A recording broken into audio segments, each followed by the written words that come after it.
Hi, welcome back. I am Amber. I'm an author and a freelance editor, and today my 5th collection of poetry released. That's the back of it. The Selected Poems of Amber Campbell, released today, November 7th, as an Amazon exclusive hardcover. So I have talked about this poetry collection probably for about a month now, and it does have more than 30 brand new pieces, but it also has readers' favorites and my favorites from my first 4 poetry collections. And I realized I have never even shared the blurb with you all. So without further ado, here is the blurb you will find on Amazon. Ruby Carr's boldness blends with the flair of Sylvia Plath in this poetry collection centered on political strife, women's rights, and medical injustices. In her 5th book of poetry, Amber Campbell offers a taste of her readers' favorites, as well as more than 30 never-before-published poems. In addition to the newest poems, this collection includes pieces from The Ones, Missed Arrows, Daughter of the Bottle, and The Woman I Hold Dear. Her work spans the themes of death and grief, found family and sisterhood, alcohol and substance abuse, unrequited love, and the transformation of identity. The new pieces reflect on political strife, dehumanization, and the downfall of an empire. So in case you had some questions about the direction of the political strife, now you know. So I am very, very excited for this to be released. You can pick it up today. I will be talking about this for the next week over on my community tab because there wasn't a pre-order for it, so I really want to make sure everyone knows that it's out now. But I do want to read probably just 1 or 2 pieces from here, just because that's what I tend to do for my poetry releases. But for those who were not around for like the whole thing, just a really quick recap for any individual here who is also an author and who is looking as like a first-time author who's looking for other videos. This collection cost me $12.04 to produce. The first 4 collections had already been looked at by beta readers or a copy editor, and the last collection of poems I actually had just family and friends reach out. Well, I reached out to them just to read it, which is not often recommended, like ever, but these were very polarizing pieces, and I was very nervous about sharing it with other individuals just yet. Once it's published, I can't take it back. But also these were very raw pieces and were written very much in the moment of the hellscape as it happened. So I wanted to just kind of put it out there, and this is also going to be my last poetry collection, perhaps not ever, but for a very, very long time. So I wanted it to just be unapologetically and authentically me. So that was the cost, $12.04, which is the cost for this author copy. I will probably show off the actual like reader's copy because I know my mother's going to order this, so I'll just use her copy. But this is the full wrap for those interested. And without further ado, let's go ahead and read. I might read 2 pieces. Let's go ahead and do that. Okay, so the pieces I am choosing are very, very selective because the landscape of this country that I reside in currently is not the best, and it is very much becoming a place where if you say something negatively or even constructively about the wrong party, there are many people disappearing, and they are starting with, you know, the opposite complexion of this, but they are still coming after people, and anything you see in global news is 99% of the time the correct news, and us here in the country, we can't even watch the news because no one's reporting on the news. It's all a popularity contest. So I'm going to pick pieces that I think will be the safest in case somebody stumbles across this video or just looking for book stuff, not wanting the political dehumanization that's going on. So you may just want to click off this video if you came here for like book stuff. But without further ado, the first one I'm going to read is called Bread Mysteries. My mother baked bread, yeast, water, oil, and flour, some salt and sugar to taste. We worked and rested and didn't quite eat the entire loaf before it spoiled. Vibrant green and dusty black mold prickled along its once crispy crust. but the bread from the grocery store with the best by date of yesterday is as pristine as the day we plucked it off the shelf 2.5 weeks ago. What's going on with the bread? My colleagues whisper during lunch. What are they adding to it? My mother hears in the office. What kind of chemical concoction takes fresh bread and turns it into a never-expiring meal? I knew students who submitted science projects on bread mold when they forgot about the fare after grabbing a lonely green loaf from the pantry. But students today submit projects on the study of mold and how even its standards are higher than the government that promised to feed us, because not even mold will touch the food they shove down our throats at prices we can't afford. That was Bread Mysteries.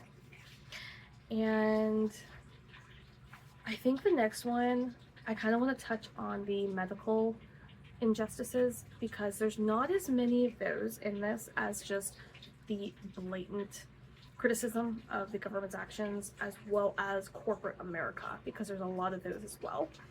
So I think kind of showcasing a little bit of that would be good. So this next piece is called Failed Patient. How many pills does it take to fix someone who's only broken in the bodily place no one can touch? How many visits does it take to diagnose the patient who only feels pain when they're at home and at work and in the car and out with friends and in the morning and at night? How many prescriptions does it take to write off a person as a failed product of society and accept that nothing in the system is equipped to supply them with ease of mind and peace of body? How many doctors does it take before I can finally stop seeking help and accept that whatever I am, I am? Can I be both a whole person and a failed patient? If you enjoyed either of those, the 5th section of this poetry collection is where those came from. I will show you, first of all, love it, love it, love it, love it. I actually forewent putting my name at the bottom of the title page and everything because it's in the title, but I do want to showcase the table of contents for you guys. So there we are. So if you just needed more evidence of how angry this poetry is going to be, there you go. I am immensely proud of how raw and honest these pieces are, because I myself can see censorship in my debut, in Missed Arrows, in Daughter of the Bottle, and it really wasn't until The Woman I Hold Dear, which was the book I released in April of this year, where I stopped letting the fear of what others thought of my opinions, like, just stop taking over. And it is really hard when you're looking at poetry, because it is personal. It is not fiction most of the time. But I also published it under my real name, so that probably wasn't the best course of action to do. And now I'm gonna publish fiction under a pen name. We won't get into that. But I feel like this collection, I chose the most honest pieces from those first 3 collections I published. I chose the absolute favorites from the 4th one, and this originally, the new pieces, there were like 50 plus, but I was so meticulous in cutting them out if they were not as strong as the next piece. And I think it wasn't so much that they weren't strong enough, but that there's so many repetitions of the criticism of the themes in this collection, and I didn't want too many pieces to feel the same. And I think for that reason, the 5th section is actually going to be the strongest of any of my poetry collections, even though those span 90 to 120 pages, simply because each piece is the absolute strongest it could have been of whatever subject I was focused on. And I don't know how this will fare. I am convinced that The Woman I Hold Dear is going to be my strongest collection of poetry as a whole. I don't see myself ever topping that, to be perfectly honest. And it has sold, I think, 12 copies, which is crazy because my debut has sold like over 100. So not really sure. And also, if you read my debut and then read The Woman I Hold Dear, you will see the difference in style, because in the ones I was trying to match like that modern poetry, shorter pieces, short lines, and I realized that's just not me. I like to write these, like, just, even those aren't long. Those are not long at all. But if you look at a lot of the modern poetry, those are a bit longer. And I took a lot of inspiration from, Sylvia Plath, Joy Sullivan, but I took the punchiness of Rupi Kaur, and that's kind of what I was trying to blend with honestly, The Woman I Hold Dear and the fifth section of selected poems. And I believe that this one will find its audience. I don't know if it will find its audience in the near future, or if it's going to take some time for the events going on to actually become the past.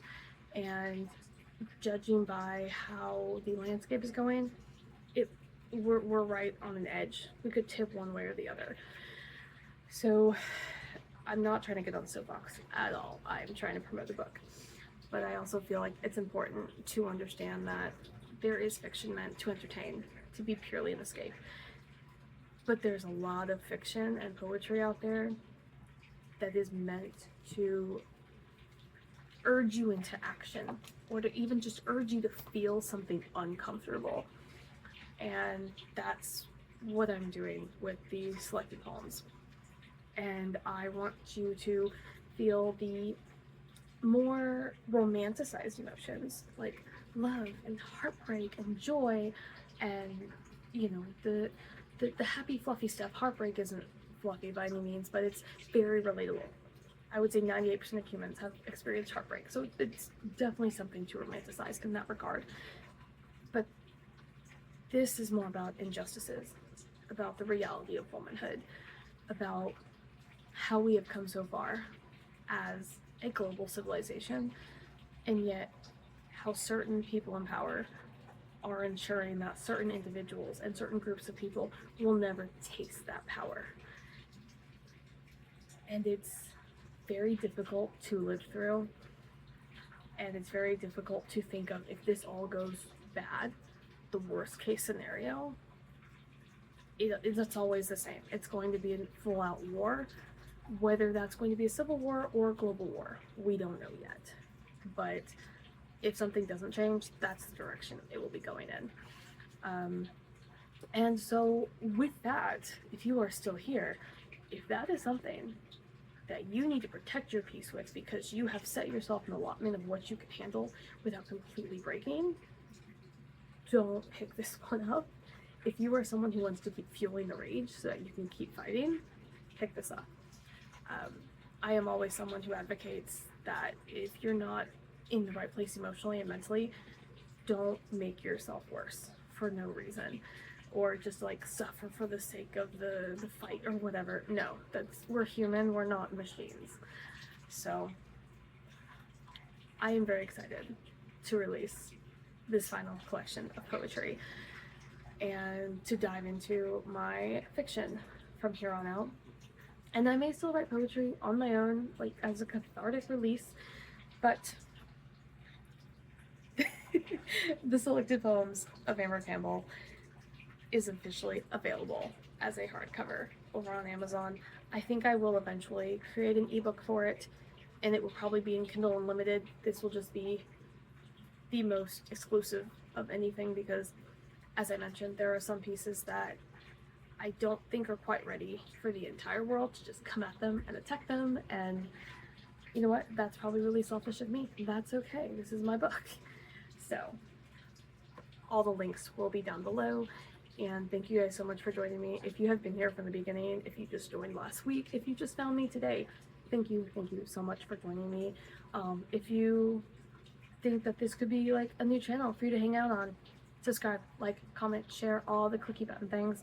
It really helps support me and help share my work with more potential readers, but also just authors, because I'm trying to build an author community over here. So links down below. Thank you for joining me, and I hope you guys have an absolutely wonderful day. Bye.